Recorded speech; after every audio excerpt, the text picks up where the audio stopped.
identifying this station and me early enough in the programme. Oh boy, did I get a bollocking. So here we are, Keith Hayes, Rouser Radio, coming from Lewis in the United Kingdom in the South Coast. Well, almost the South Coast.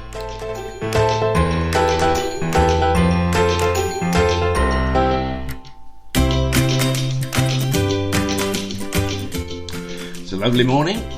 I've had breakfast in the garden. It was baked beans mixed with tinned tomatoes, followed by a banana, a cup of coffee, and a couple of little tiny pancakes on the side. Wow, some English breakfast. Rubbish.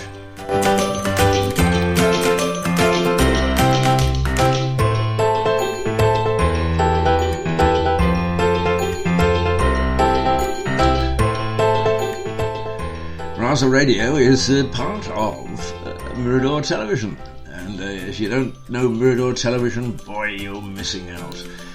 Give it a try, miradortelevision.com, or if you're one of the posh people and you've got Roku, you can find it on Roku. I think it's under international. No, we wanted it under international, but it's under local news or something of the sort. So won't be for long.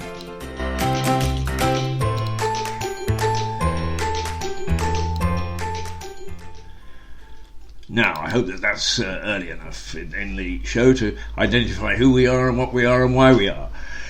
Oh, my goodness me. It was a lovely breakfast and it took me back. It's a bit chilly out first thing this morning. It's not quite as warm as it has been, but the sun is in the sky. All is well, except with the country and with the coronavirus. And I can't say that I know that there's been any spike, any increase. Things seem to be going down gently, but all the evidence is that that's happened with other countries before, and you have to be careful, and we're not being careful, are we, as a nation? We are not. And the trouble is that those people who are going to take advantage of it, they really, they're the people that rushed into the parks on the weekend and had picnics. And that's okay too, because we're told you can have sort of up to 10 people. I think it's 6 actually that you can have in a group as long as they're family and friends and they've been mixing prior to that. But no, there's a lot of hugging and kissing, and certainly if you could convert 2 meters into 6 feet, they obviously were thinking in terms of a metric system, because there's no way that there was 6 feet between any of those people. Never mind. They got out, didn't they? What a jolly good thing. But the people on the roads, boop boop, toad of Toad Hall, around the corner they come, 50, 60 miles an hour, despite the fact there's a flashing sign that says slow down, you're doing over 20, which is the legal maximum for this part of Lewis. And they just ignore it. And that's one of the downsides. Those are the sensible people that the Prime Minister is counting upon to actually, without being told, to follow the rules. They'll never do it. And I left the garbage out last night, and I think I got the wrong day. Because actually, they altered the day because of a holiday, so it's tomorrow, I would think, that we're going to get our garbage taken. But anyway, I put it out last night like a good citizen, and this morning it was halfway across the road. And some of those clever people who now think that lockdown means lock up, and out we go onto the streets and we can cause mayhem. They got mine and several other people's up the road and strewed it all over the place. Well, if that's the sort of people that you're going to let loose, Mr. Prime Minister, I suggest you think again, because actually your thinking at the moment is a bit skewish in my view, and in the view of a few other people around the country. So time to get it together, I think. Time to get it together. All right, okay. Well, that hit the red when I sighed. So it is morning. I was roundly given a bollocking yesterday. And I always know that it's coming because it's from a colleague. And she's got the sweetest face and the sweetest smile. And when she smiles at you, look out, duck. is my colleague and friend Ellie. who bullies the hell out of me, even though technically I'm her boss. Oh, boy, does she have a go. And as I say, when she smiles, that's when the worst is coming. If I may say so, she said, I don't wish to be offensive, boss, but you talk too much at the beginning, or you play too much music at the beginning before we find out what it is that you're going to tell us. And of course, what you tell us is very interesting, boss, but we don't get to it fast enough. So anyway, I got to it this morning so fast that I tripped over myself. We barely got any music at all to start off with. So I think probably just to settle things down, at 8:15 and 6 minutes into our broadcast this morning, I went and the reason that I'm a bit late on is I went and got a couple of new tracks, and I have no idea what they're like because I didn't get a chance to listen to them properly. But one is called Morning Stroll. So shall we have a go at Morning Stroll and see what we get?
Sprightly enough, wasn't it?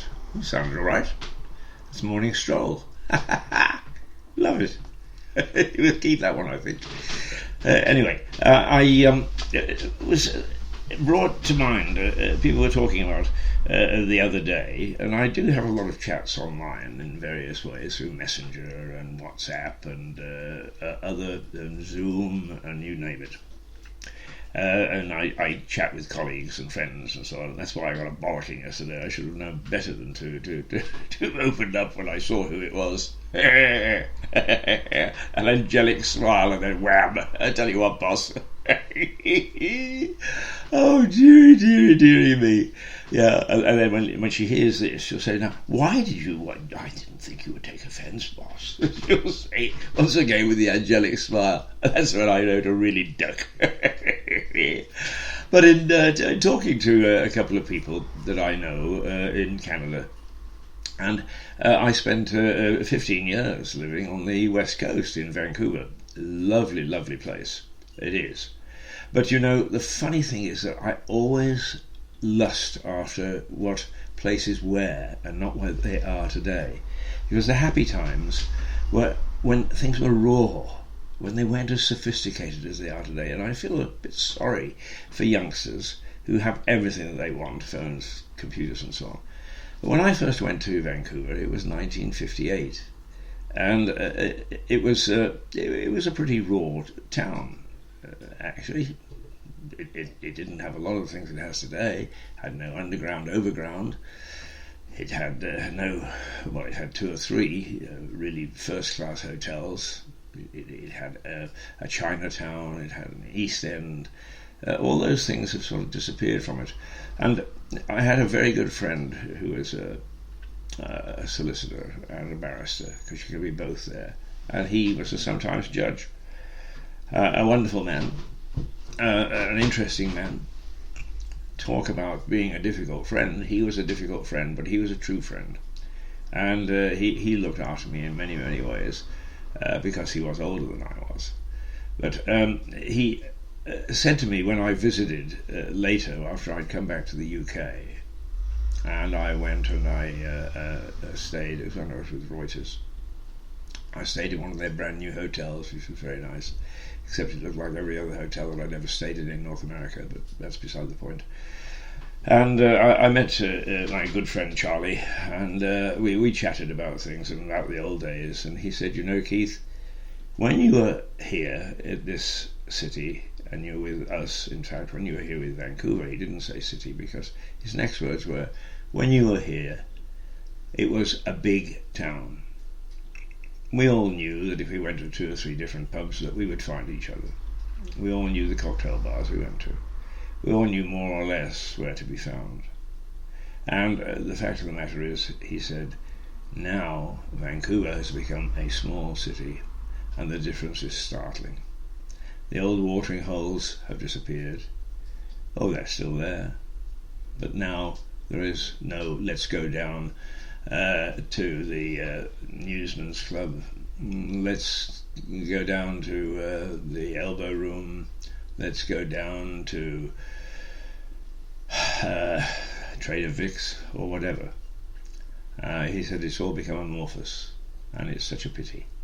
And in fact, before he died, God bless him, he moved out of Vancouver and went to live in the middle north of British Columbia, a beautiful area where I spent an entire summer around a place called Terrace, British Columbia. A lovely part of the world. And he went and lived in a community called Prince George. And Prince George, I suppose, has changed in its way that I knew it.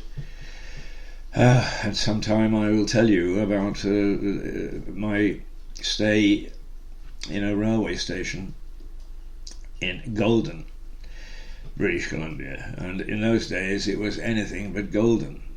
And I say the heat of the night, and people look at me nowadays because they're so young they don't realise that was one of the great movies with Sidney Poitier, and I forget now who played the sheriff, but it was the redneck sheriff, and it was all about how the redneck sheriff and the black guy, who turns out to be a detective from New York on his way through, get together in a very, very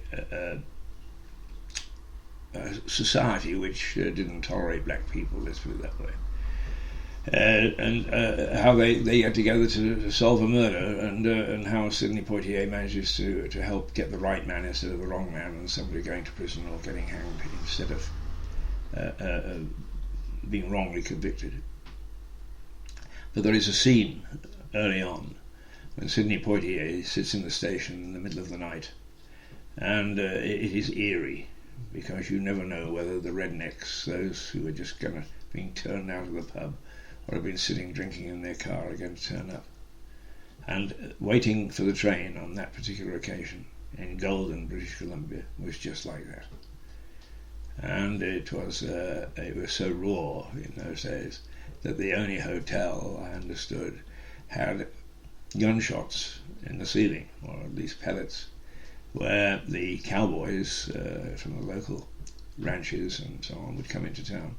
They would take their room for the night, and in their drinking time would let off their guns at the ceiling. God help you if you were in the room above. You'd have a backside full of buckshot. But it was a very tense night, and I can't say that I would really want to repeat it, but it's one that I remember. But British Columbia, I had a lot of fun there. I went to university in British Columbia. It's probably one of the most beautiful campuses anywhere in the world. It sticks out into the Pacific, or at least into the strait which divides Vancouver Island and the mainland. It's wonderful.